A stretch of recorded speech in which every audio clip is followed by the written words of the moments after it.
Hello everybody, this is Josh Bycer from GameWisdom.com. Welcome to today's Critical Thought. We are talking fight or flight in horror games. But first, thank you to 669 followers here on YouTube. Hope you're enjoying the content. It would have been apropos if we would have done this video with 666. But nevertheless, the horror genre is one of my bread and butter genres and topics I like to talk about a lot. If you're a fan of Game Wisdom or the podcast, you know we've had several casts and numerous pieces on horror design. And this may actually be the first critical thought I'm doing with the horror genre. Now, I guess for this one, I decided to go with Fight or Flight as it's one of the basics of the genre, and it's one that we tend to see a lot of games sometimes struggle with or go too far in one direction. So, Fight or Flight obviously is a response to either fight in a situation or run away. And it's a choice we all have to make when we're confronted with an adversary or something dangerous. And horror games throughout the last 20 plus years have been making use of this. Not only is Fight or Flight important for horror design, but it's also a major point in tense games, especially roguelikes and the Souls series. Raise your hand if you've ever gotten really nervous playing a Souls game when you're exploring a new area with a huge amount of souls. That choice between whether to run away from a situation or stay and fight is a major part of what goes into horror and terror as well, because it's a choice that the user or the player has to make. When it's been decided for them, the situation is essentially out of their hands. And we can see this in both extremes. For games that are built too much on the fight side, we have titles such as Dead Space or Resident Evil 6. In these games, you're always meant to fight, there's always a lot of weapons, and you're basically well armed for the majority of the game. And because of that, it's hard to feel scared when you're walking around with a shotgun or a rocket launcher or that railgun from Dead Space. On the other side, we have games that go too far into the flight aspect, and that is when you have no recourse. It's either avoid or die. And so many indie games are examples of this, from Amnesia, Five Nights at Freddy's, Outlast, Slenderman, and a slew of other indie titles that there's probably more out there than I've ever heard of. The problem when there is too much flight is that the choice has been essentially made for you. There's no reason to be scared because you know the second they see you, you're dead anyway. So why should I be worried about the situation? It essentially, both extremes remove the player from the equation. And horror games that do it right are those that balance fear or fight or flight. And even movies are good examples of this as well. What we see as examples when they're both balanced properly is we can see it in several different ways. It could be in such a game like Resident Evil up there, where the player can fight. They can kill the majority of the enemies in the game, but they are still limited by their resources. There's not enough bullets to kill every zombie. And in the remake, you also have to worry about the Crimson Heads, who you either burn the previous corpses or you have to spend more ammo on them.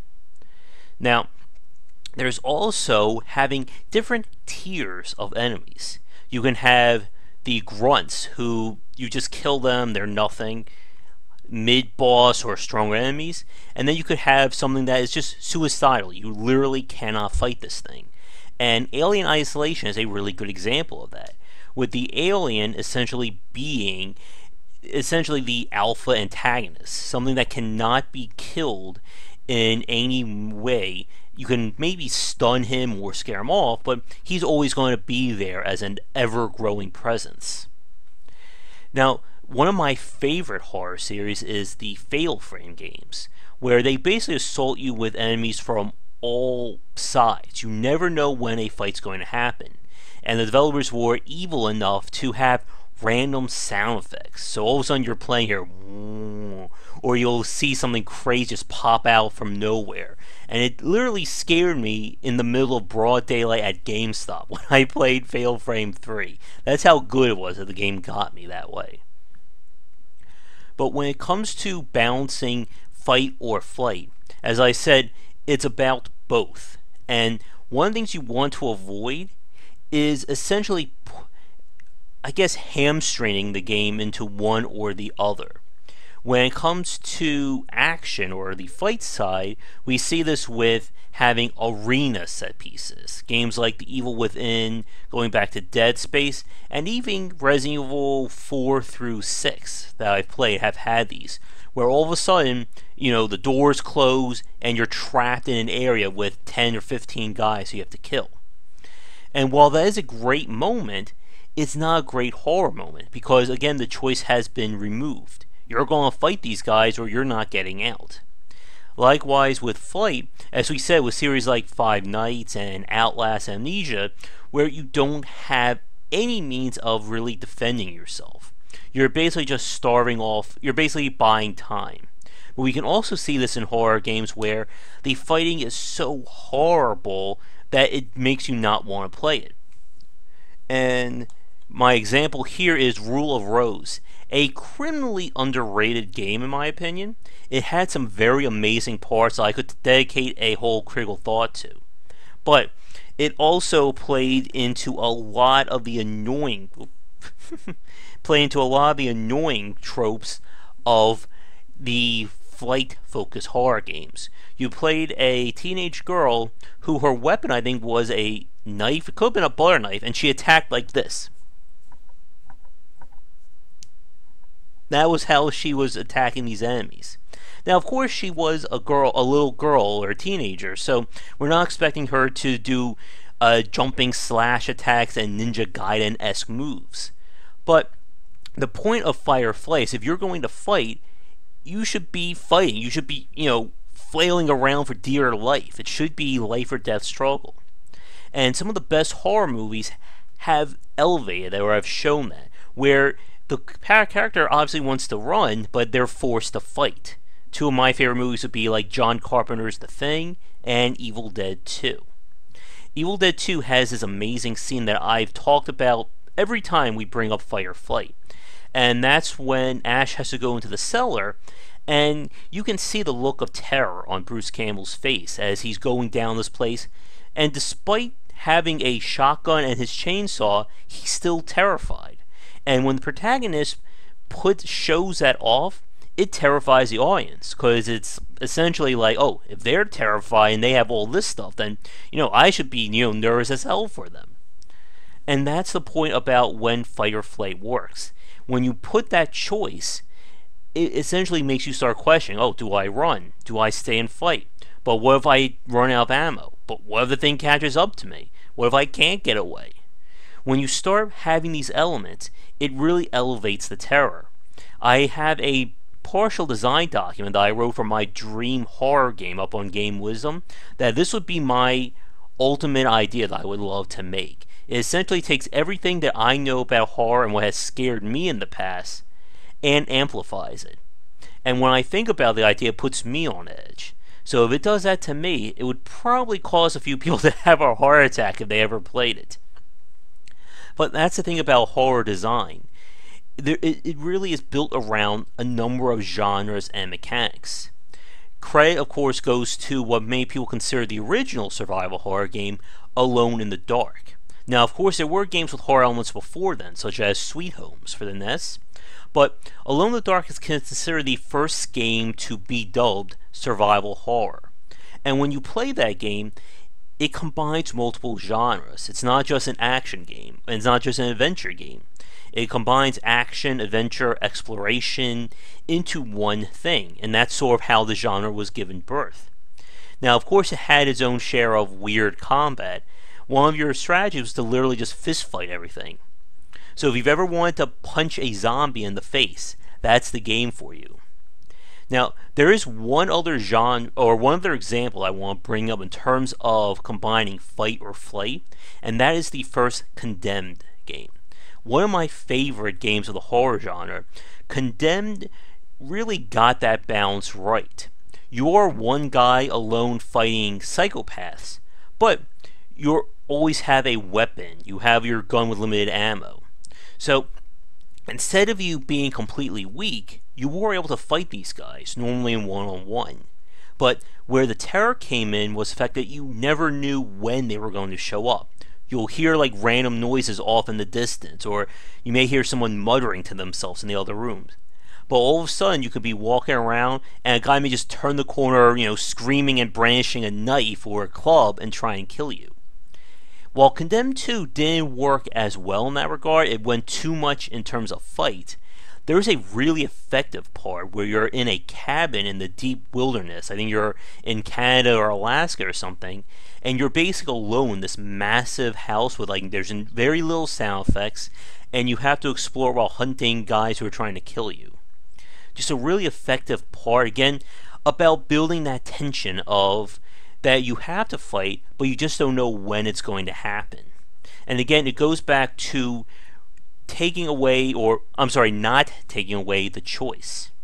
Now, we are approaching 11 minutes in, and if I don't wrap this up now, I could sit here and talk about horror for 20, 30 more minutes. There's so many more topics to bring up.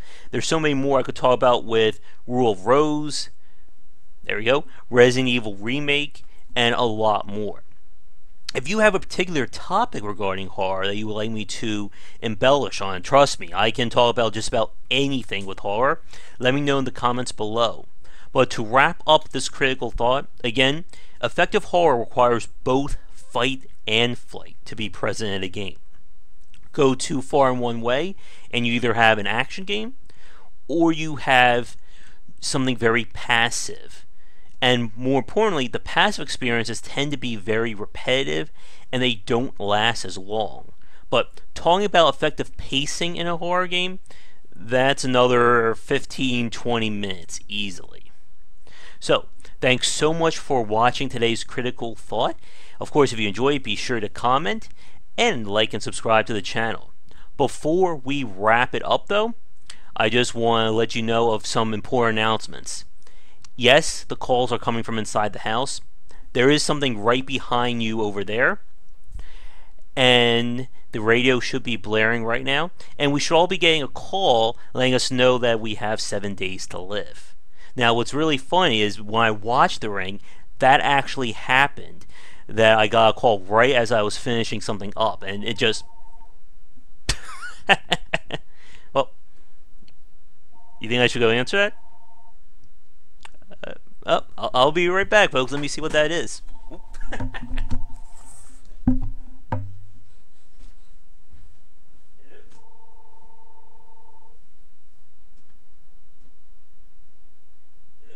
there?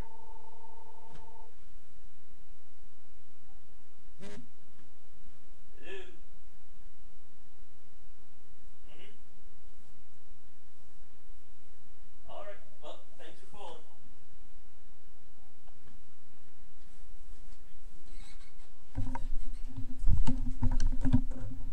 Alright, well, that was interesting. We'll hopefully see in the next 6-7 days if I'll still be here. But nothing else strange happened, so we'll wrap up today's Critical Thought. Thanks for watching, and like I said, if you have any other topics relating to horror or tension-causing elements in games, definitely let me know. Anyway, thanks for watching. This has been Josh from Game Wisdom, and I'll see you all tomorrow with another great Critical Thought. Take care. Thanks for watching the video, everybody. If you enjoyed it, be sure to like and subscribe to the channel. Leave a comment, of course, share with your friends. It always helps out. Check out game-wisdom.com, where I examine the art and science of games. You can follow me on Twitch and Twitter under GW Bycer for the latest updates of new content. And be sure to check out our Patreon campaign. You can find us on Patreon under Game Wisdom if you would like to donate and help contribute to keeping Game Wisdom going. Your donations can not only give us the monthly funding we need to keep supporting ourselves, but if we can hit some goals, it will mean more great content for you, and there are some nifty little rewards there as well. Thanks for watching this video, and be sure to tune into the next one real soon.